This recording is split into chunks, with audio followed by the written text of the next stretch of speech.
What happened? Are you all right? These medals. I didn't know. The metals hit the floor with a hollow clatter, scattering across the hardwood like fallen stars. Elena froze, her hand still outstretched toward the shelf she'd been dusting. The old man's eyes, usually clouded with age, suddenly sharpened with a clarity that sent chills down her spine. "Don't touch those," he whispered, his voice carrying the weight of secrets she couldn't begin to understand. "They're not what you think they are." Elena had been helping Mr. Harrington for months now, but she never imagined that dusting his bookshelf would uncover a truth that would change both their lives forever, or that within 24 hours, she would find herself face to face with the highest-ranking military officials in the country, forced to make a decision that no 19-year-old should ever have to make. The story of how Elena Vasquez, the daughter of a housekeeper, came to help 87-year-old Walter Harrington began simply enough. Her mother, Carmela, had cleaned for the Harrington family for over 20 years, maintaining their sprawling Victorian home with meticulous care. When arthritis began to cripple Carmela's hands, Elena stepped in to help, first on weekends, then more regularly as her mother's condition worsened. Mr. Harrington lived alone now. His wife had passed 5 years earlier, and his children had scattered across the country, too busy with their own lives to visit more than once or twice a year. Elena noticed how the old man's eyes would light up when she arrived, how he would straighten in his chair as if summoning dignity from some deep reserve. She began to linger after finishing her chores, first just for a few minutes, then for hours, listening to his stories of a life that spanned nearly 9 decades. "You remind me of my Elaine," he told her one afternoon as she brought him tea. "Not in looks, she was fair as dawn, and you're beautiful in an entirely different way. But you have her spirit, that quiet determination." Elena smiled, though the comparison made her uncomfortable. She wasn't some replacement for his dead wife. She was just a girl trying to help her mother keep a job, trying to save enough for community college classes while working at the local diner on weekends. "Tell me about your day," Mr. Harrington would say, genuinely interested in her small world of customer complaints and chemistry homework. No one had ever asked Elena about her day before, not with such sincere attention. Her father had left when she was 7, and her mother worked too hard to have energy for such conversations. As winter settled over the small Connecticut town, Elena began bringing Mr. Harrington soup from the diner. She noticed he wasn't eating properly, the refrigerator nearly empty each time she checked. She started grocery shopping for him, using the money he gave her but adding little extras from her own meager savings, fresh flowers for the table, his favorite cookies that were more expensive than the generic brand. "You don't need to do all this," he protested weakly, but the gratitude in his eyes told a different story. "It's nothing," she would reply, arranging the daisies in a crystal vase that had probably cost more than her monthly rent. December brought heavy snow and with it, a fall. Elena arrived one morning to find Mr. Harrington on the kitchen floor, unable to get up after slipping on a patch of melted snow. The hospital kept him overnight for observation, and Elena stayed with him, calling in sick to the diner, her textbook open on her lap as he slept. When he returned home, their routine changed. Elena began coming every day, sometimes twice. She helped him with physical therapy exercises the doctor had prescribed, made sure he took his medications, and read to him when his eyes were too tired to focus on the page. "You should be living your own life," he told her one evening as she prepared to leave. "Not wasting it on an old man waiting to die." Elena paused at the door. "Is that what you think I'm doing? Wasting my time?" "No," he admitted. "That's my guilt talking. The truth is, I don't know what I'd do without these visits." "Then stop trying to chase me away," she said firmly. "I'm here because I want to be." It was after this conversation that Mr. Harrington began to share more personal stories, not just amusing anecdotes about his life as a businessman, but deeper memories. He spoke of the war, though vaguely, and of regrets that seemed to weigh on him more heavily as his body weakened. "There are things I should have done differently," he confessed one snowy afternoon. "Choices I made that seemed right at the time, but now His voice trailed off, his gaze fixed on something beyond the window, beyond the present moment. Elena didn't press him. Everyone had regrets, she figured. Even at 19, she had her share. Then came the day of the medals, the day everything changed. She had been dusting the bookshelves in his study, a room she rarely entered. Mr. Harrington usually sat in the living room or kitchen. The study, with its dark wood paneling and leather-bound books, felt like a museum to a life she didn't understand. The medals were in a small wooden box on the highest shelf. She hadn't meant to open it, but it slipped from her hands as she was moving it to dust underneath. The lid popped open, and several military medals spilled out, along with a folded piece of paper and a small key. That's when Mr. Harrington appeared in the doorway, moving faster than she'd seen him move in months, his face pale with alarm. "Don't touch those," he had said, and Elena had frozen, confused by his reaction. "I'm sorry," she stammered. "I was just dusting, and the box fell." "It's all right," he said, his voice steadier now as he carefully lowered himself to the floor, gathering the medals with trembling hands. "These are private." Elena knelt to help him, picking up the folded paper that had fallen beneath the desk. As she handed it to him, she couldn't help but notice it was a photograph, a much younger Mr. Harrington in military uniform, standing beside several other men in front of what looked like a laboratory. "You were in the military?" she asked, surprised. In all his stories, he'd never mentioned serving. Mr. Harrington took the photo, his fingers lingering on the faces. "A lifetime ago," he said quietly. "Another life entirely." He seemed about to say more when the doorbell rang, startling them both. "Are you expecting someone?" Elena asked, helping him to his feet. "No," he said, frowning. "No one ever comes here except you and the occasional delivery." Elena went to answer the door, expecting perhaps a package or a neighbor. Instead, she found herself facing a tall man in a military uniform adorned with stars and ribbons, flanked by 5 equally imposing officers. "Good afternoon," the man said, his voice carrying the unmistakable tone of authority. "I'm General James Blackwood. We're looking for Walter Harrington." Elena felt her heart rate quicken. "May I ask what this is regarding?" The general's expression remained impassive. "That's a matter we need to discuss with Mr. Harrington directly." "Is he home?" Before Elena could answer, she heard Mr. Harrington's voice behind her. "I'm Walter Harrington.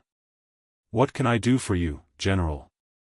The general's eyes moved past Elena to the old man, and something like recognition flickered across his face. "Dr. Harrington," he said, using a title Elena had never heard associated with the old man. "We need to speak with you. Privately." Mr. Harrington seemed to age 10 years in that moment, his shoulders slumping as if under an invisible weight. "Yes, I suppose you do," he said quietly. Then, turning to Elena, "My dear, would you mind giving us some privacy? Perhaps you could go pick up my prescription from the pharmacy." Elena hesitated, reluctant to leave him alone with these stern-faced strangers. "Are you sure?" "Quite sure," he said, with a sad smile that didn't reach his eyes. "This is a long overdue conversation." As Elena gathered her coat and purse, she overheard the general saying something about Project Nightshade and national security implications. Mr. Harrington's response was too quiet to catch, but his expression, a mixture of resignation and relief, haunted her as she stepped out into the cold.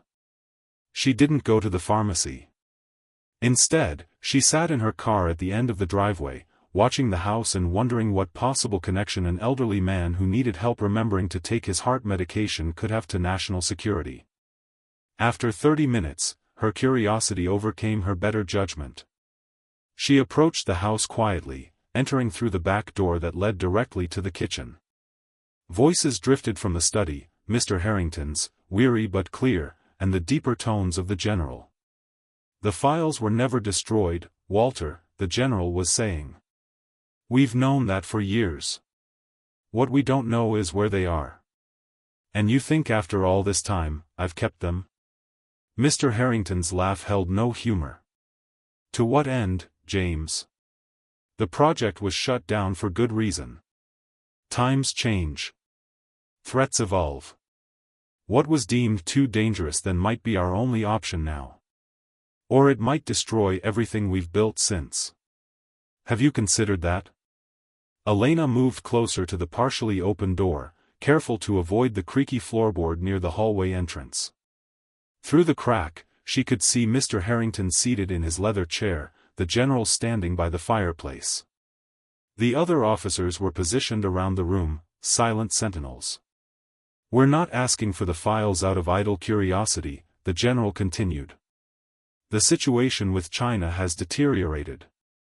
Intelligence suggests they've restarted their own version of the project. We need to know what we're facing." Mr. Harrington was silent for a long moment.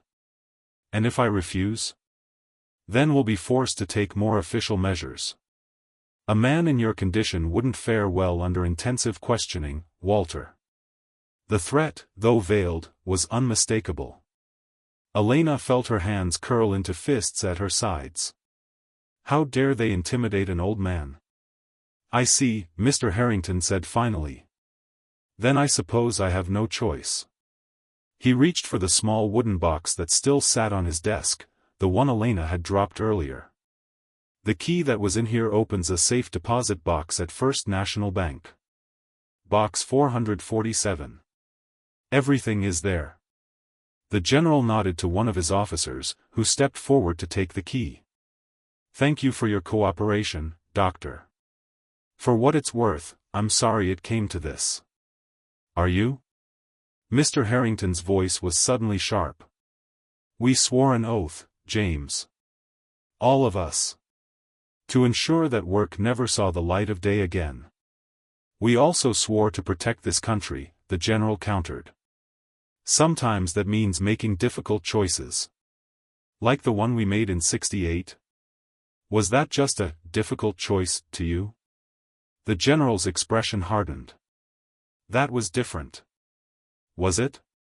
Or are you just telling yourself that to sleep at night?" Elena must have made some small sound, because suddenly all eyes turned toward the door. One of the officers pulled it open fully, revealing her standing there, wide-eyed and caught. "Who is this?" the general demanded. Mr. Harrington sighed. "This is Elena Vasquez. She helps me around the house." "Elena, I thought I asked you to go to the pharmacy." "I was worried about you," she admitted, lifting her chin defiantly as she met the general's suspicious gaze. "You don't look well, Mr. Harrington. Maybe these gentlemen should come back another time." The general's eyes narrowed. "How much did you hear, Miss Vasquez?" "Nothing that made any sense to me," she replied honestly. "Something about files and China and a project." One of the officers leaned in to whisper something to the general, who nodded grimly. "Miss Vasquez, I'm afraid you've inadvertently inserted yourself into a matter of national security. I'm going to have to ask you to come with us for a debriefing." "That's ridiculous," Mr. Harrington protested, struggling to stand. "She knows nothing. Leave her out of this." "I can't do that, Walter. Protocol is clear in these situations." Elena felt a cold fear spreading through her chest. "I'm not going anywhere with you," she said, backing toward the kitchen. "Mr. Harrington needs his medication, and I need to get to my other job by 6. The general signaled to two of his officers, who moved to block her retreat. "This isn't a request, Miss Vasquez. Stop." Mr. Harrington's voice cracked like a whip, surprising everyone. He was fully standing now, and despite his frail appearance, there was a commanding presence about him that Elena had never seen before. "If you touch her, you'll never get those files." The general turned slowly. "Explain." "The key is only part of the access protocol. There's a code required as well, one that only I know. Harm this girl in any way, and I'll take it to my grave." The tension in the room was palpable as the two men stared at each other, decades of history and unspoken words hanging between them. Finally, the general nodded. Stand down, he ordered his men. Miss Vasquez stays here with Dr. Harrington. He turned to Elena. But understand this, what you've witnessed today is classified. Discussing it with anyone would constitute a federal offense. Elena nodded, moving to Mr. Harrington's side as the officers stepped back. The old man was trembling slightly, and she guided him back to his chair. We'll return tomorrow morning, the general said. With the proper documentation for the bank. I expect your full cooperation, Walter. You'll have it, Mr. Harrington replied wearily. Now please leave. As Elena pointed out, I need my medication. After the military men had gone, Elena helped Mr. Harrington to the living room sofa and brought him his pills and a glass of water. He took them silently, his gaze distant.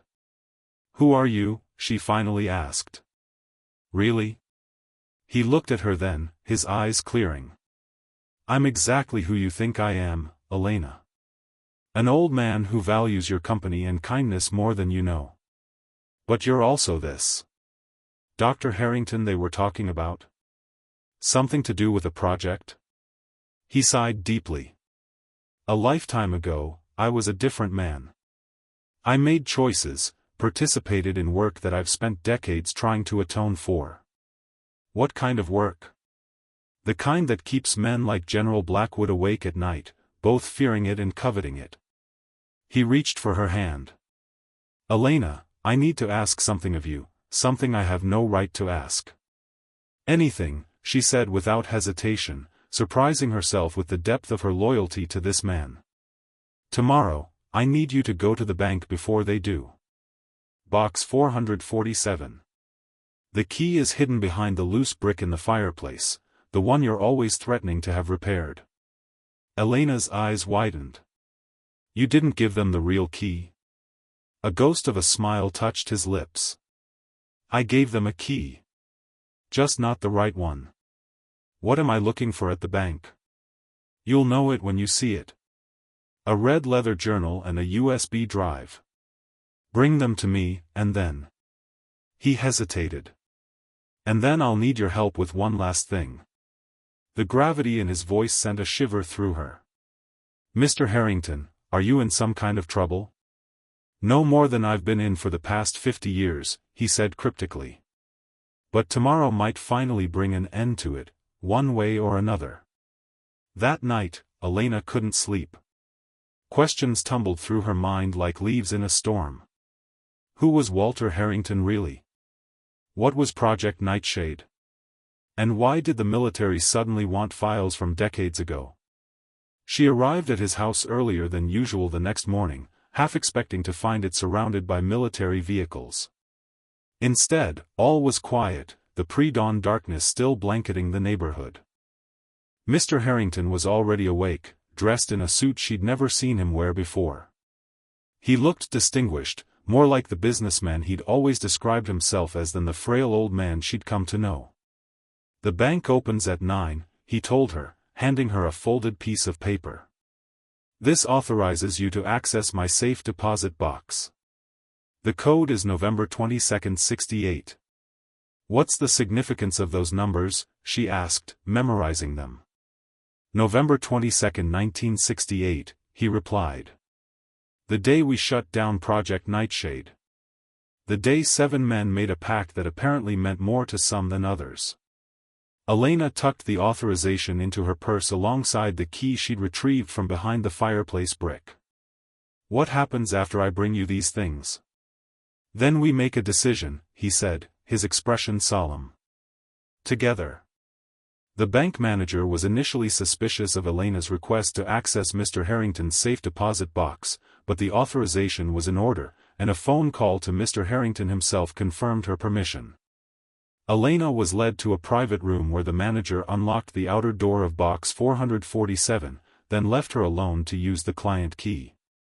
Inside the box, just as Mr. Harrington had described, was a worn red leather journal and a small USB drive sealed in a protective case. There were also several photographs, younger versions of Mr. Harrington with other men in lab coats, standing before complex equipment Elena couldn't identify. One photo showed him shaking hands with a man she recognized from history books as a former president. Elena carefully placed everything in her purse and hurried back to Mr. Harrington's house, constantly checking her rearview mirror for any sign of military vehicles. When she arrived, Mr. Harrington was sitting in his study, staring at an old rotary telephone on his desk as if expecting it to ring at any moment. "I got them," Elena said, placing the journal and USB drive before him. His hands trembled slightly as he touched the journal. "Thank you, my dear. You've shown more loyalty to an old man than I deserve." "What is all this?" Elena asked, unable to contain her curiosity any longer.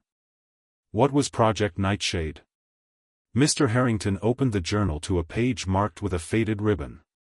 "In 1962, at the height of the Cold War, I was part of a team of scientists recruited for a classified defense project. We were brilliant, ambitious, and dangerously naive." He looked up at her. "We were tasked with developing a new kind of weapon, one that could target specific genetic markers." Elena's breath caught. "You mean like biological warfare? Far more precise than anything that existed then, or now. A pathogen that could be programmed to affect only people with certain genetic traits. Theoretically, it could target specific ethnic groups while leaving others untouched." "That's horrifying," Elena whispered. "Yes," he agreed simply. "It is. We told ourselves we were creating a deterrent, something so terrible it would never be used. The ultimate insurance policy." His fingers traced the pages of the journal. "But by 1968, we had succeeded beyond our worst nightmares. The prototype worked in laboratory conditions. That's when 7 of us, the core team, realized what we had done." "What happened on November 22nd? "We destroyed our research. Or so I thought." His eyes clouded with memory. "We sabotaged the lab, corrupted the data, burned our notes. Then we made a pact, that we would take what we knew to our graves, that we would ensure this particular genie never escaped its bottle." "But you kept these," Elena said, gesturing to the journal and drive.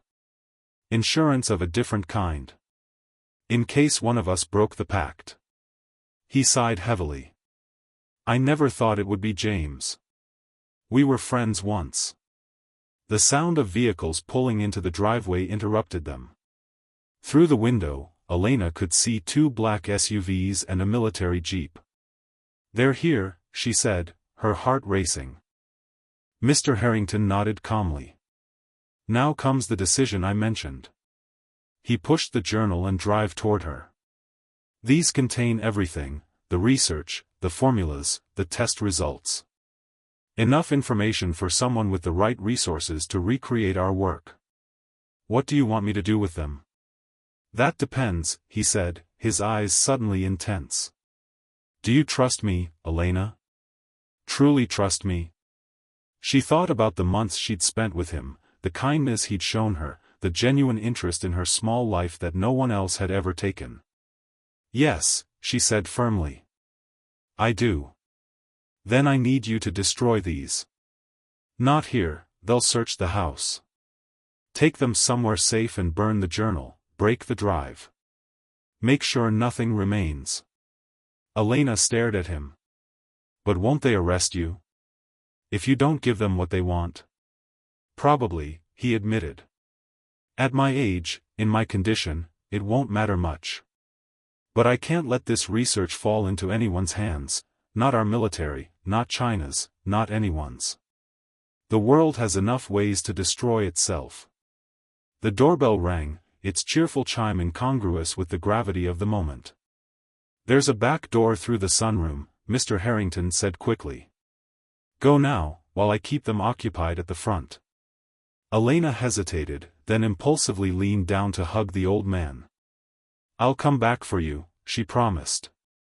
"No," he said firmly. "Once it's done, stay away. For your own safety." He pressed something else into her hand, a small envelope. "Open this later. Now go." Elena slipped out through the sunroom as Mr. Harrington went to answer the front door. She could hear the general's authoritative voice as she crept along the side of the house, keeping low beneath the windows. She made it to her car, parked on the street around the corner, and drove away with her heart pounding in her ears. In her rearview mirror, she saw more vehicles arriving at Mr. Harrington's house, these unmarked, but with the unmistakable look of government cars. Elena drove to the one place she knew would be deserted this time of day, the small nature preserve at the edge of town. There, by the pond where she sometimes came to study, she built a small fire using fallen branches. Page by page, she fed the journal to the flames, watching the decades-old secrets turn to ash. The USB drive she smashed with a rock, then threw the pieces into different parts of the pond. Only when everything was destroyed did she remember the envelope Mr. Harrington had given her. Inside was a bank card and a handwritten note. Elena. For your education and your dreams. The pin is your birthday. Don't argue, an old man has few pleasures left, and helping someone like you is the greatest of them. Whatever happens to me, know that you brought light to my final chapter. With gratitude and affection. Walter. Tears blurred her vision as she read the note a second time. Attached was a bank statement showing an account in her name with a balance that would cover her entire college education and beyond. For 3 days, Elena stayed away from Mr. Harrington's house as he had instructed. She called in sick to the diner, ignored her mother's questions, and watched the news obsessively for any mention of military operations or arrests of elderly scientists. There was nothing. On the 4th day, unable to bear the uncertainty any longer, she drove past his house. It looked normal, undisturbed. No cars in the driveway, no signs of the military presence she had last seen. Gathering her courage, she parked and approached the front door. It was unlocked, something Mr. Harrington never allowed. Inside, the house was eerily quiet. "Mr. Harrington," she called, moving from room to room. The kitchen was untouched, a half-empty cup of tea still on the counter. The living room was similarly undisturbed. When she reached the study, she found him. Walter Harrington was seated in his leather chair, facing the window, his eyes closed as if in peaceful sleep. But the stillness of his chest told Elena what she already knew in her heart. On the desk beside him was an envelope with her name on it, and next to that, his heart medication, untaken. The letter inside explained everything. He had given the general a false location for a second safe deposit box, buying Elena time to destroy the real evidence. When they discovered the deception, he had offered them a deal. He would reconstruct as much of the research as he could remember, in exchange for leaving Elena out of the investigation entirely. By the time you read this, he had written, I will have joined Elaine. Don't grieve for me, my dear. I've lived too long with the weight of what we created. In helping me ensure it stays buried, you've given me the peace I've sought for 50 years. Live your life fully. Study hard. Help others when you can. That's all any of us can really do to make this world better than we found it. 6 months later, Elena stood at his grave, a fresh bouquet of daisies in her hands. She was dressed in a new outfit, her community college graduation clothes. She had accelerated her studies, taking extra classes, driven by a purpose she hadn't possessed before. I got accepted to the medical program, she told the headstone. Full scholarship. I'm going to become a doctor, but the kind that heals, not the kind that. She trailed off, then smiled sadly. You'd be proud, I think. At least, I hope so. As she placed the flowers on the grave, she noticed a tall figure standing at a respectful distance, General Blackwood, in civilian clothes. He would be proud, the general said as she approached. Walter always believed in using knowledge to help, not harm. It took him years to forgive himself for losing sight of that, even briefly. Did you get what you wanted from him? Elena asked, unable to keep the edge from her voice.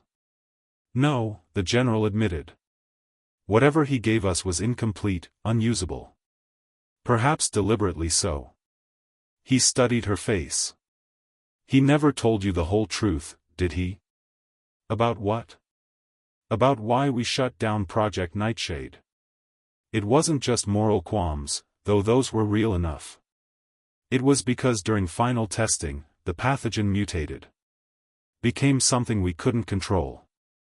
The General's eyes were haunted. 3 researchers died before we contained it. Walter was the one who found the way to neutralize it, at great risk to himself. He saved countless lives that day. Elena absorbed this new information about the man she had known only as a kind, frail elderly gentleman who needed help with his groceries. "Why are you telling me this now?" she asked. "Because he asked me to, when the time was right. Said you deserved to know he wasn't just a monster who came to his senses, but also someone who tried to make amends." The General handed her a small box.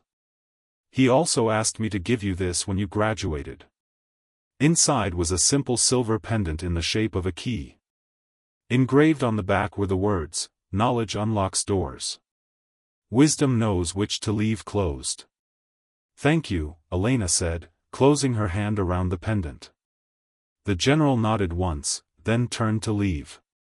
"He made the right choice," he said over his shoulder. "Trusting you." Elena watched him walk away, then turned back to the grave. "I'll never forget what you taught me," she whispered. "Not the scientific formulas or military secrets, but the more important lesson, that it's never too late to choose a different path, to use what we know for healing instead of harm." As she walked back to her car, the pendant warm in her palm, Elena felt a sense of purpose stronger than any she'd known before. Walter Harrington had entrusted her with more than just his secrets. He had given her a mission, a way to honor his final act of courage. And she intended to make him proud. If you found this story moving or inspiring, please consider liking this video and subscribing to the channel for more powerful stories about unexpected connections and the profound impact one person can have on another's life. Thank you for watching.